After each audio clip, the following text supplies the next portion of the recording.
Já, það er mjög gaman að hlusta á þeim. Að einhver sem er að standa sér vel, hann fengir um kaffi undir því. Kaffi og svona. Það var hérna verður. Kaffi er ekkert rosalega gott um þér. Það er allir velkomnir sem eru tilbúin að fara í sömu vegferð og sem ég veit að þið eru öll til í. En þess svona áminningar verðum við að hlusta á. Við getum bara ekki haldið áfram að... Já. Ekki horfa svona á mig.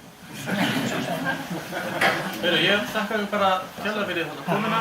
Ég bara veit aðeins og ég held að það sé fyrsta skipti sem við höfum haft allar konur á þarna fundi. Ég held að ég áttar ekki að telja áspjöldin og ég taldi 11 sem líkt mér, þannig að haldið áfram að þetta fjölmenna og koma fleiri. Þannig að við sjáumst eftir á næsta morgunarfundi og bara hafa góðan dag.